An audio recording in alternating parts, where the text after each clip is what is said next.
ವಿದ್ಯಾರ್ಥಿಗಳೇ, fillet weld mild steel ಶೀಟ್ನಲ್ಲಿ 3 ಅದ್ದು ವರ್ಗಾವಣೆ 3F ಮೂಲಕ ಲಂಬ ಸ್ಥಾನದಲ್ಲಿ ಮೂಲೆಯ ಜಂಟಿ ಹೊರಭಾಗ ವಿಷಯಕ್ಕೆ ಸುಸ್ವಾಗತ.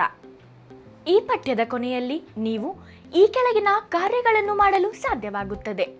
ಡ್ರಾಯಿಂಗ್ ಪ್ರಕಾರ ಗಾತ್ರಕ್ಕೆ ಪ್ಲೇಟ್ ತುಣುಕುಗಳನ್ನು ತಯಾರಿಸಿ, ಪ್ಲೇಟ್ಗಳನ್ನು ಮೂಲೆಯ ಜಾಯಿಂಟ್ನಂತೆ ಜೋಡಿಸಿ ಮತ್ತು ಟ್ಯಾಕ್ ವೆಲ್ಡ್ ಮಾಡಿ. ವೆಲ್ಡಿಂಗ್ ಆಗಿ ಲಂಬವಾದ ಸ್ಥಾನದಲ್ಲಿ ಮೂಲೆಯ ಜಂಟಿ ಹೊಂದಿಸಿ. ಸೂಕ್ತ ಪ್ರಮಾಣದ ಫಿಲ್ಲರ್ ಲೋಹದೊಂದಿಗೆ ಮಣಿಯನ್ನು ಠೇವಣಿ ಮಾಡಿ. ಮೇಲ್ಮೈ ದೋಷಗಳು ಮತ್ತು ಪೆನೆಟ್ರೇಷನ್ ಮತ್ತು ಮಣಿ ನೋಟಕ್ಕಾಗಿ ಸ್ವಚ್ಛಗೊಳಿಸಿ ಮತ್ತು ಪರೀಕ್ಷಿಸಿ. ಈ ವಿಷಯವು ಹಲವಾರು ಉಪಕರಣಗಳು ಮತ್ತು ಸಲಕರಣೆಗಳ ಬಳಕೆಯನ್ನು ಒಳಗೊಂಡಿರುತ್ತದೆ. ಸಾಮಾನ್ಯವಾಗಿ ಬಳಸುವ ಮುಖ್ಯ ಸಾಧನಗಳು ಇಲ್ಲಿವೆ: steel rule, lighter, wire brush, ಕೈ grinder, bastard file, second cut,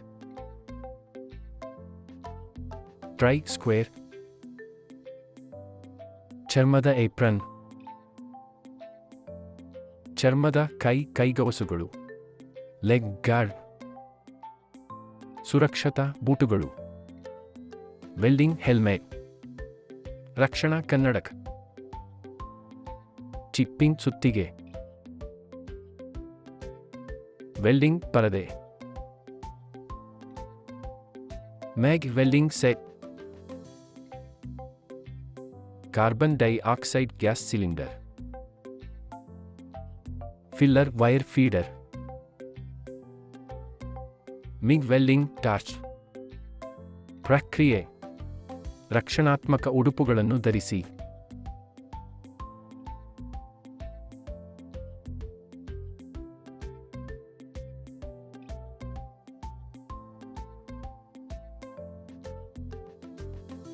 drawing ಪ್ರಕಾರ ಶೇರಿಂಗ್ ಸಹಾಯದಿಂದ ಮೆಟಲ್ ಶೀಟ್ ಅನ್ನು ಕತ್ತರಿಸಿ.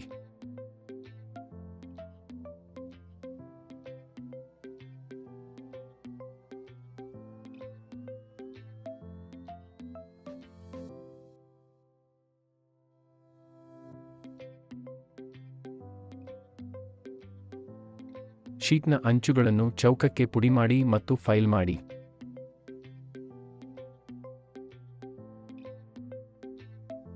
ಕಾರ್ಬನ್ ಸ್ಟೀಲ್ ವೈರ್ ಬ್ರಷ್ ಮತ್ತು ಫೈಲಿಂಗ್ ಮೂಲಕ ಪ್ಲೇಟ್ಗಳ ಮೇಲ್ಮೈಯನ್ನು ಡಿಬರ್ ಮಾಡಿ ಮತ್ತು ಸ್ವಚ್ಛಗೊಳಿಸಿ.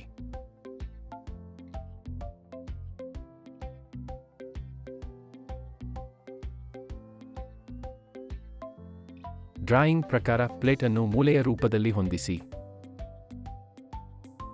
ಯಂತ್ರದ ಧನಾತ್ಮಕ ಟರ್ಮಿನಲ್ಗೆ ಟಾರ್ಚ್ ಅನ್ನು ಸಂಪರ್ಕಿಸಿ.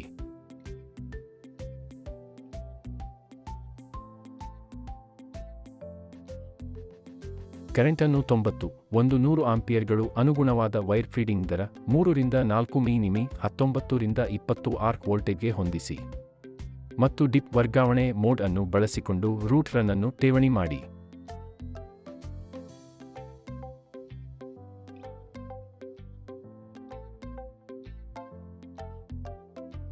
ಮೂಲೆಯ ಜಂಟಿ ಎರಡೂ ತುದಿಗಳಲ್ಲಿ ಟ್ಯಾಕ್ ವೆಲ್ಡ್ ನಿಮಿಷ 10 ಮಿಮಿ ಉದ್ದ.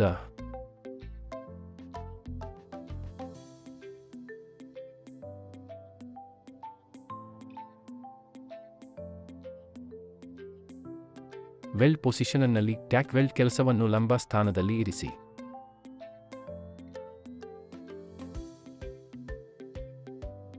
.8 ಬಳಸಿಕೊಂಡು ಮೂಲೆಯ ಜಂಟಿಯನ್ನು ಬೆಸುಗೆ ಹಾಕಿ. ಮೈಲ್ಡ್ ಸ್ಟೀಲ್ ಫಿಲ್ಲರ್ ವೈರ್ ಮತ್ತು ಸ್ಟ್ರಿಂಗರ್ ಬೀಡ್ ವೆಲ್ಡಿಂಗ್ ತಂತ್ರವನ್ನು ಬಳಸುವುದು. ಅರೆ ಅನ್ನು ಹೊಡೆಯಿರಿ ಮತ್ತು ಜಂಟಿ ಕೆಳಮುಖವಾಗಿದ್ದರೆ ಮೇಲಿನಿಂದ ನೇರವಾಗಿ ಟಾರ್ಚ್ ಅನ್ನು ಸ್ಥಿರವಾಗಿ ಸರಿಸಿ. ತಂತಿ ಬ್ರಷ್ ಮೂಲಕ ಮಣಿಯನ್ನು ಸ್ವಚ್ಛಗೊಳಿಸಿ. ಉತ್ತಮ ಲೆಗ್ ಉದ್ದ ಮತ್ತು ಪ್ಲೇಟ್ಗಳ ಸಮ್ಮಿಳನವನ್ನು ಖಚಿತಪಡಿಸಿಕೊಳ್ಳಿ. ಕಟ್ ಅಡಿಯಲ್ಲಿ ತಪ್ಪಿಸಿ. ಅತಿಯಾದ ನೇಯ್ಗೆಯಿಂದಾಗಿ ತಟ್ಟೆಯ ಅಂಚುಗಳು ಕರಗುವುದಿಲ್ಲ ಎಂದು ಖಚಿತಪಡಿಸಿಕೊಳ್ಳಿ. ಪ್ಲೇಟ್ನಲ್ಲಿ ವೆಲ್ಡ್ನ ಟೋನಲ್ಲಿ ಯಾವುದೇ ಅಂಡರ್ಕಟ್ ಇಲ್ಲ ಎಂದು ಖಚಿತಪಡಿಸಿಕೊಳ್ಳಿ. ತಂತಿ ಬ್ರಷ್ ಮೂಲಕ ಮಣಿಯನ್ನು ಸ್ವಚ್ಛಗೊಳಿಸಿ.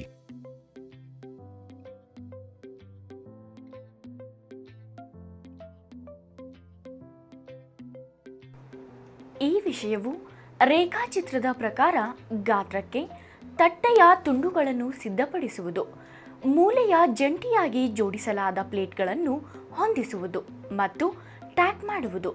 ವೆಲ್ಡಿಂಗ್ಗಾಗಿ ಮೂಲೆಯ ಜಂಟಿಯನ್ನು ಲಂಬವಾದ ಸ್ಥಾನದಲ್ಲಿ ಹೊಂದಿಸುವುದು, ಮಣಿಯನ್ನು ಸೂಕ್ತ ಪ್ರಮಾಣದ ಫಿಲ್ಲರ್ ಲೋಹದೊಂದಿಗೆ ಠೇವಣಿ ಮಾಡುವುದು, ಕೊನೆಯಲ್ಲಿ ಸ್ವಚ್ಛಗೊಳಿಸುವುದು ಮತ್ತು ಮೇಲ್ಮೈ ದೋಷಗಳು, ಪೆನೆಟ್ರೇಷನ್ ಮತ್ತು ಮಣಿಗಳ ನೋಟಕ್ಕಾಗಿ ಪರಿಶೀಲಿಸಲಾಗುತ್ತಿದೆ.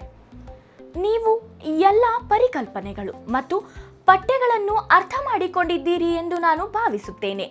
ನಮ್ಮ ಮುಂದಿನ ವಿಡಿಯೋದಲ್ಲಿ ನಾವು ನಿಮಗೆ ಮತ್ತೊಂದು ಅದ್ಭುತ ಪರಿಕಲ್ಪನೆಯನ್ನು ತರುತ್ತೇವೆ. ಅಲ್ಲಿಯವರೆಗೆ ಕಾಳಜಿ ವಹಿಸಿ.